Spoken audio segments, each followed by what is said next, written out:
Okay, hello everyone. Kumusta kayo? Ngayon, meron na naman pala tayong bagong product dito. Isang Trident na mini mixer. Ngayon, so ideal to pag sa bahay-bahay lang or personal ninyong gagamitin. Ayan, ito ang Trident F4. F4 yung model nito. Ayan.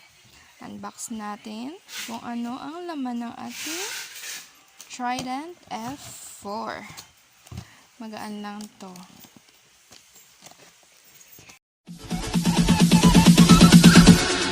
Bounce.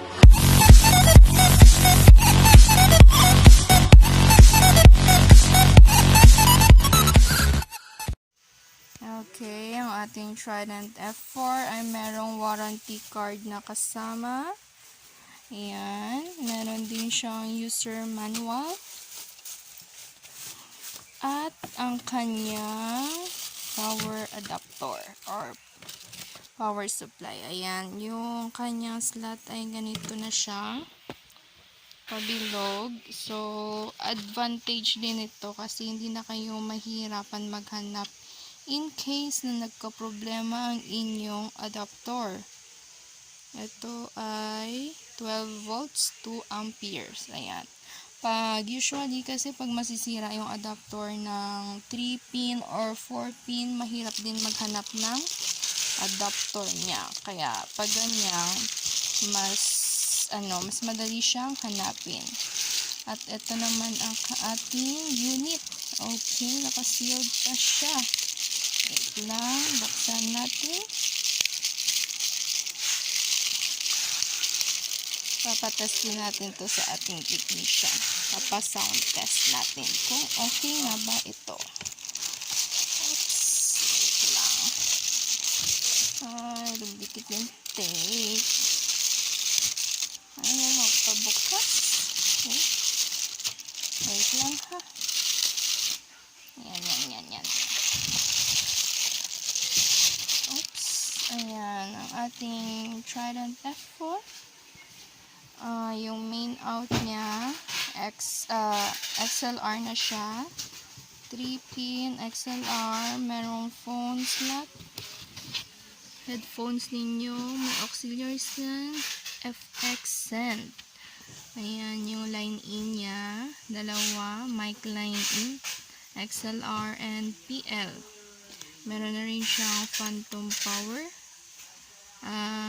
Line 3 and 4. Left and right. At dito, yung kanyang power switch at adapter slot. Ayan. Meron siyang gain control, high, pan, mid, low, auxiliary, effects. At ito naman ang kanyang volume control. Ayan, same sila dito sa 1 and 2. Pagdating sa 3 and 4, ayan, isang control na lang siya. Naka left and right, peak, may LED peak din siya dito. May ilaw, effects, auxiliary, low, mid, and high, gain control, pan. Ito naman, pag gagamit ka ng USB or MP3. Yan. Yung kanyang USB slot ay pwede nyo nang i-direct sa inyong laptop. MP3 player lang siya. Ito naman yung main volume ng kanyang effects, auxiliary, at yung kanyang headphone slot. May delay and repeat din siya.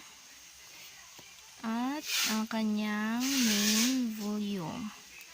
Ayan, yan ang ating Trident F4. Oops, umaano sa ilaw. Ayan. Trident F4, bagong bago.